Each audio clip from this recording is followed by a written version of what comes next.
Hello everyone, how are you all? I wish you all are fine. Sorry for late. There is actually some unavoidable situation that's occur in our family. That's why I don't be getting time actually. So today we will start our vocabulary session, and we make a playlist of vocabulary, and you can join our YouTube channel and see all the videos about the basics of English, the narrations, and now we are going to start our vocabulary section. So as the scenario is going on the our country, I will like to say you that not in our country, in the world is facing with a very panic situation, and that's only about of the coronavirus. So I decided to get some vocabs about the coronavirus related to the situation. So just we start our section now. Get the firstly I would like to explain what is the meaning of COVID. ठीक है, so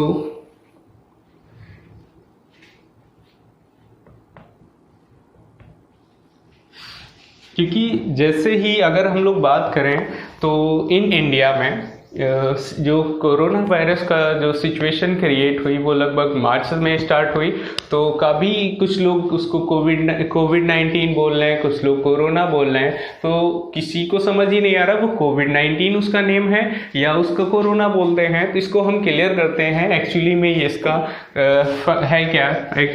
तो ये एक short form है, abbreviate form है। Abbreviate मतलब किसी भी चीज़, किसी भी लॉन्ग वर्ड को शॉर्ट में लिखना लर्निंग का प्रोसेस है। तो इसका एब्रीविएट फॉर्म है। इसमें एब्रीविएशन में को का मतलब है कोरोना, वी से आपका वायरस, और डी से है आपका डिजीज, और 19 का मतलब है 2019। कोरोना वायरस डिजीज जो कि 2019 में स्टार्ट हुई। इंडिया में ये मार्च में आया था, लेकिन 2019 के दिसंबर में ही इसका जो है स्टार्टिंग हुई थी। और ये इसका ईपी सेंटर जहाँ से ये स्टार्ट हुआ था, इसको हम ईपी सेंटर कह सकते हैं या हब कह सकते हैं। ठीक है, वो क्या था, वुहान था, चाइना का वुहान था जहाँ से ये बीमारी स्टार्ट हुई है। तो अगर हम समझें तो ये जो बीमारी है ये स्टार्ट तो हुई, ठीक है, तो स्टार्ट कैसे हुई उसके लिए समझते हैं। तो उसके लिए एक वर्ड है जूनोटिक। जूनोटिक का मतलब होता है ये ऐसी बीमारी जो जानवरों में होती है, ठीक है, जानवरों से स्टार्ट होती है और अब वो क्या है ह्यूमंस में भी फैल रही है। ठीक है, जूनोटिक हो, इसके लिए एक वर्ड बना है, इसके लिए एक वर्ड दिया गया जूनोटिक। जूनोटिक का मतलब होता है ऐसी डिजीज जो जानवरों में होती है और वो फिर ह्यूमंस में भी इफेक्टिव हो जाती है। ठीक है, तो इनके मीनिंग समझ लेंगे। फिर जैसे एक वर्ड यहाँ पे आप देख रहे हैं डिसीज, ठीक है, इसी से एक रिलेटेड वर्ड होता है ये डिजीज है, इसका प्रोनाउंसिएशन डिजीज होता है, इसका होता है डिसीज। ठीक है, और ये लगभग सेम होते हैं, प्रोनाउंसिएशन भी लगभग सेम ही होता है, लोग एक ही सेम प्रोनाउंसिएशन लेते हैं इसका, लेकिन इसका मतलब होता है बीमारी। ठीक है, इलनेस बोल सकते हैं इसको, ठीक है, लेकिन इस डिजीज का मतलब होता है death, death, demise, casualty, fatality, इन सभी का मतलब होता है डेथ। ठीक है, इसका मतलब इलनेस बीमारी होता है, इसका मतलब डेथ होता है। ठीक है, और ये ईपी सेंटर या हब केंद्र बिंदु जहां से ये जो वायरस है जहां से स्टार्ट हुआ था। ठीक है, तो स्टार्ट कैसे हुआ था, जानवर से स्टार्ट हुआ था जिसके लिए जूनोटिक वर्ड दिया गया। ठीक है, और किस जानवर से तो आप लोगों को पता ही होगा, किसको चमगादड़ से बोला कि स्टार्टिंग हुई है, इस चमगादड़ से ही ये वायरस क्रिएट हुआ है। ठीक है, तो ये यहाँ से स्टार्ट हुआ इस जानवर से। फिर हम समझते हैं स्टार्ट तो हो गया, अब इस बीमारी का जो है फैलाव कैसे हो रहा है। स्टार्टिंग तो यहाँ से हुई जानवर से, जूनोटिक जिसके लिए वर्ड दिया, लेकिन ये फैल कैसे रहा है भाई, एक लोगों से 4 लोगों में हो रहा है तो कैसे हो रहा है, उसके लिए ये क्या है, छूने से फैल रहा है, एक दूसरे के टच में आने से, ठीक है, फैल रहा है। तो इसको छूने से फैला, तो छूने के लिए इसको बोल दिया कंटेजियस, कॉन्टेजियस। ठीक है। कंटेजियस मतलब छूने से फैलने वाली बीमारी, ठीक है। फिर कुछ खबरें, रूमर्स, अफवाहें जिसको हम रूमर्स कहते हैं, तो रूमर्स भी आए कि ये जो है हवा से फैल रहा है, तो हवा से भी नहीं, ये छूने से फैलने वाली बीमारी है। लेकिन हवा से फैलने वाली बीमारी को हम लोग इन्फेक्शियस कहते हैं, इन्फेक्शन बोल सकते हैं, ठीक है। इन्फेक्शन होता है जो हवा से फैलती है, और जो कंटेजियस है ये है छूने से फैलने वाली बीमारी है। तो हमारा कोरोना जो है वो छूने से फैलने वाली बीमारी है, ना कि इन्फेक्शन है। इन्फेक्शियस है जो हवा से फैलती हो, सांस के जरिए से जाती हो, ऐसा नहीं है, ठीक है। तो फिर क्या चीज़ हुई, जब हमको इसके बारे में पता चला, हमारे लगभग मार्च में हमारी इंडिया में ज़्यादा सक्रिय हुआ इसके बारे में, तो इसको लोगों ने बोला इसके बारे में कि कुछ लोगों ने इसको एपिडेमिक बोला, कुछ लोगों ने इसको पैंडेमिक बोला, ठीक है। तो ये है क्या, ये वर्ड क्या है, ठीक है। न्यूज़पेपर्स वगैरह में देखा होगा, तो ये यूज़ कर रहे हैं वर्ड, तो इन वर्ड को हम लोग समझ लेते हैं। इसमें एक वर्ड और आता है, इसमें वर्ड आता है endemic. Endemic, epidemic, pandemic. Endemic, इसको हम डिफाइन करने के लिए एक लाइव एग्जांपल लेंगे। जैसे कि स्टार्टिंग इस वायरस की वुहान से हुई थी, तो वुहान मतलब एक स्मॉल एरिया, स्मॉल एरिया में अगर वो वायरस होता है तो उसके लिए हम इंडेमिक बोलेंगे। अब वुहान से अगर पूरे चाइना में केवल होता तो उसको हम एपिडेमिक बोलते, लेकिन ये चाइना में न रह के पूरे वर्ल्ड में फैल गया, पूरे वर्ल्ड में फैल गया, तो वो पेंडेमिक हो गया, ठीक है। तो स्टार्टिंग में उसको एपिडेमिक बोला गया क्योंकि वो केवल चाइना में थी, जब चाइना से बाहर आई पूरे वर्ल्ड में फैली तो उसको हमने पेंडेमिक बोला, ठीक है। तो ये 3 वर्ड्स हैं जिनके पर्टिकुलर डिफरेंसेस हैं, सबका मतलब महामारी है, बस डिफाइंड होता है उसके एरिया से। ये एक स्मॉल एरिया के लिए है, ये उससे लार्ज एरिया के लिए, ये पूरे विस्तृत, जैसे वर्ल्ड पे ही हम बात कर सकते हैं, वुहान के लिए ले सकते हैं, ये चाइना के लिए ले सकते हैं, ये पूरे वर्ल्ड में, ठीक है। पूरे वर्ल्ड में एरिया वो कवर कर रहा है तो हम उसको पेंडेमिक बोल देंगे, ठीक है। नेक्स्ट अगर समझें कि ये तो बात हो गई एरिया में, कितने एरिया में इसको क्या नेम बोला गया, और इसके लिए और एक वर्ड यूज किया जा रहा था, जैसे कुछ लोग बोल रहे हैं इसको नोवेल कोरोना या नोवेल वायरस, ठीक है। तो नोवेल का मतलब क्या होता है, नोवेल का मतलब होता है न्यू, ठीक है, न्यू, ठीक है। या हम इसको और कह सकते हैं अनयूजुअल, अनयूजुअल, जो कि यूजुअल मतलब क्या हो गया, हमेशा अक्सर होने रहने वाला, लेकिन ये अनयूजुअल है, नया है, ठीक है। इसलिए इसको नोवेल बोल रहा है ना, नोवेल, तो उसके लिए हम न्यू या अनयूजुअल बोल सकते हैं, ठीक है। फिर इसका जो है पहले वुहान में हुआ, लेकिन वुहान के बाद एकदम से तेजी से ये क्या हुआ, फैल गया। तेजी से फैला मतलब एक विस्फोट सा हुआ, विस्फोट हुआ, तो उस विस्फोट के लिए हम क्या कह सकते हैं, उस विस्फोट के लिए हम यूज करेंगे वर्ड एक्यूट। एक्यूट मतलब एकदम से फैल जाना, ठीक है, महामारी का। फिर आगे हम लोग देखते हैं कि जब इंडिया में ये आया, ठीक है, तो इसके बारे में काफ़ी चर्चाएं हुई, ठीक है। तो लोगों ने इसके सिम्टम्स, इसके जो है साइन, जो बीमारी के लक्षण थे उनके बारे में बात हुई। तो बीमारी के लक्षण के लिए वर्ड होते हैं सिम्टम, ठीक है, सिम्टम्स आए। तो जब तक एक वर्ड हम आपको बताते हैं कि जब से बीमारी स्टार्ट होती है, ठीक है, जब से बीमारी स्टार्ट होती है और उसके सिम्टम जब तक पता नहीं चलते हैं, तो उसके बीच के पीरियड को क्या कहते हैं उसके बारे में हम लोग समझ लेते हैं, ठीक है। तो जैसे कि अगर हम बात करें कि सिम्टम क्या होते हैं, मेंटल और फिजिकल साइंस मतलब लक्षण, ठीक है। मेंटल या फिजिकल जो भी साइंस हैं, सिम्टम्स हैं, इस बीमारी के लक्षण हैं, उनके लिए सिम्टम्स यूज किया गया। तो जब से बीमारी फैली और जब तक उसके सिम्टम्स का पता नहीं चल गया, तो इस पीरियड को जो कहते हैं उसका क्या नाम ले लेते हैं, इनकम्बेशन पीरियड,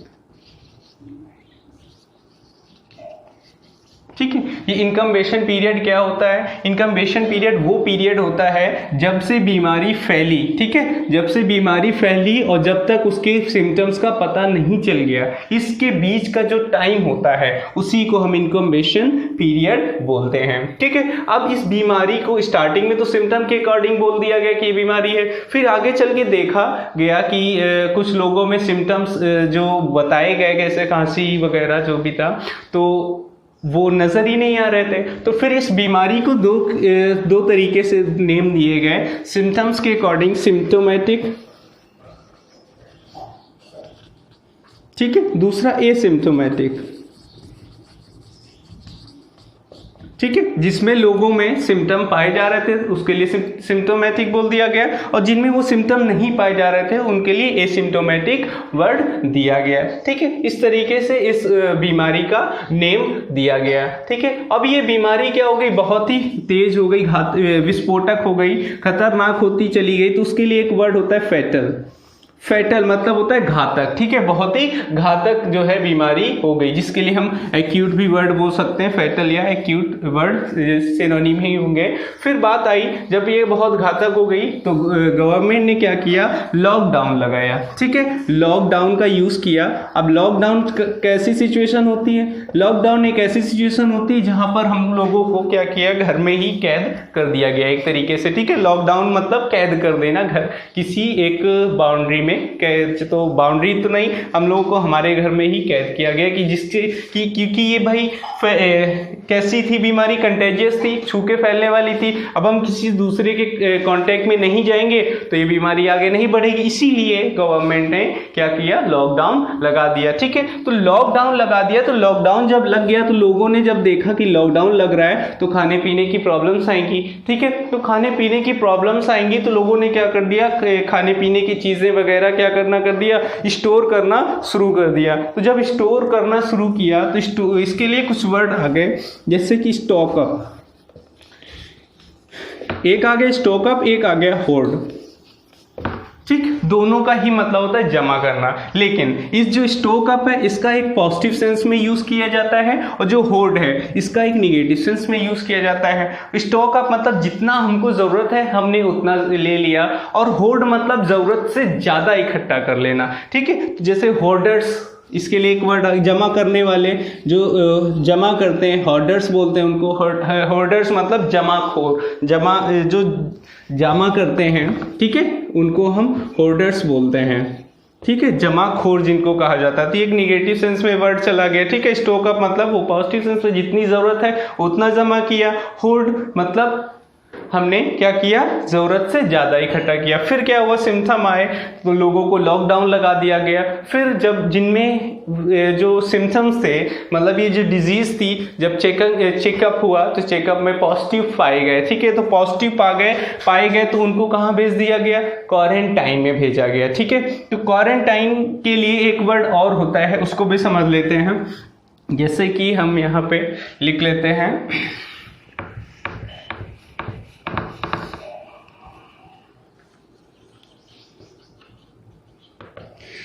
क्वारंटाइन या आइसोलेट, ठीक है। ये दोनों वर्ड सेम ही हैं, क्वारंटाइन बोल सकते हैं या आइसोलेट बोल सकते हैं, इन दोनों का मीनिंग एक ही है, ठीक है। इनका मतलब क्या होता है, खुद को जो जिनमें ये सिम्टम पाए गए बीमारी के, जिनमें सिम्टम होते हैं उनको बाकी सभी लोगों से क्या कर देना, अलग कर देना, सेपरेट कर देना, ठीक है। तो इसके लिए क्वारंटाइन या आइसोलेट वर्ड आ गए, ठीक है। फिर उसके बाद क्या हुआ उसको समझ लेते हैं। लॉकडाउन लगाया गया, लोगों में अफरा तफरी मच गई कि अब तो हमें खाना पीना कैसे मिलेगा, तो लोगों ने उसको खाने पीने की चीज़ें जो भी थी उसको स्टॉक अप करना शुरू किया, होल्ड करना शुरू किया। फिर क्या हुआ, क्वारंटाइन की सिचुएशन आने लगी लोगों के सामने। फिर जो लॉकडाउन की सिचुएशन थी इंडिया में क्या कर दी गई, ये मैंडेटरी कर दी गई। मैंडेटरी मतलब ज़रूरी, ठीक है। और अगर हम अमेरिका में देखें यही सिचुएशन, लॉकडाउन की सिचुएशन, वहाँ मैंडेटरी नहीं है, ज़रूरी नहीं है कि मतलब क्वारंटाइन में रहना ही है, लॉकडाउन को फॉलो ही करना है। वहाँ पे एक सिचुएशन ऐसा ही है, लॉकडाउन है लेकिन आपके ऊपर है, आपकी स्वेच्छा पर है, आप क्या करना चाहते हैं, आप क्वारंटाइन में रहना चाहते हैं, खुद को लॉकडाउन रखना चाहते हैं, या वर्क बाहर निकलना चाहते हैं, वर्क करना चाहते हैं। तो वहाँ पे मैंडेटरी नहीं है, तो मैंडेटरी नहीं है तो उसके लिए जो वर्ड आता है वो होता है वॉलेंटरी। वॉलेंटरी मतलब स्वेच्छा से, ये आपके ऊपर है, आप उसको माने या ना माने, ठीक है। चलिए ठीक है, फिर क्या हुआ, अब जब बीमारी बहुत घातक होती चली गई, एक्यूट होती गई, तो उसके लिए क्या हुआ, काफ़ी रिसर्चेस शुरू हुए और उसके रिसर्चेस में दवा बनाए, दवा की खोज की गई। तो उसको अब किसी के ऊपर यूज़ भी करके देखना था कि इस दवा का जो इफेक्ट है वो आ रहा है या नहीं आ रहा है। तो जिस जानवर या इंसान के ऊपर किसी दवा का परीक्षण किया जाता है तो उसको हम क्या कहते हैं, उसको हम कहते हैं ग्यूनिया। जिस इंसान पे दवा का परीक्षण किया जाता है उस इंसान को या पशु को ग्यूनिया बोला जाता है। ठीक है, ग्यूनिया बोला जाता है। तो जब लॉकडाउन लग गया तो लॉकडाउन की सिचुएशन में क्या हुआ, बॉर्डर्स को सील कर दिया गया। ठीक है, और जो भी ऑफिसेस थे, वर्क थे, फैक्ट्रीज थी, सारा कुछ बंद कर दिया गया। ठीक है, तो फिर क्या हुआ, जैसे लोग जो बाहर से आ रहे थे, ठीक है, बॉर्डर सील हो गए, मतलब एरिया एक स्टेट से दूसरे स्टेट में नहीं जा सकते, कंट्री में नहीं जा सकते थे, तो लोगों की क्या हो गई, जांच होने लगी जो बाहर से आ रहे हैं। तो जांच होने लगी, तो उनसे जो जांच की जा रही थी, पूछताछ की जा रही थी, तो उसके लिए हमने वर्ड देखा डिटेन। डिटेन होता है रोक कर पूछताछ करना। ठीक है, और वर्ड होता है डिटेनी। डिटेनी जिसको पूछताछ की जाती है। ठीक है, और डिटेंशन पूछताछ की जो प्रोसेस होती है डिटेंशन बोलते हैं, जिससे पूछताछ की जाती है डिटेनी बोला जाता है, और जो डिटेन होता है वो पूछताछ करना होता है। ठीक है, ये चीज़ें, ये वर्ड हो गए। तो बाकी आज के लिए फिर हम इतना ही रखते हैं, फिर इसके नेक्स्ट पार्ट में हम और कुछ भी डिस्कस करेंगे। तो आज के लिए इतना ही। आज से आपका वोकैबुलरी सेशन स्टार्ट होता है। आगे इसके बारे में और हम डिस्कस करेंगे। टाइम की थोड़ी प्रॉब्लम्स है, तो आज के लिए thank you. Will be meet next time. Thank you.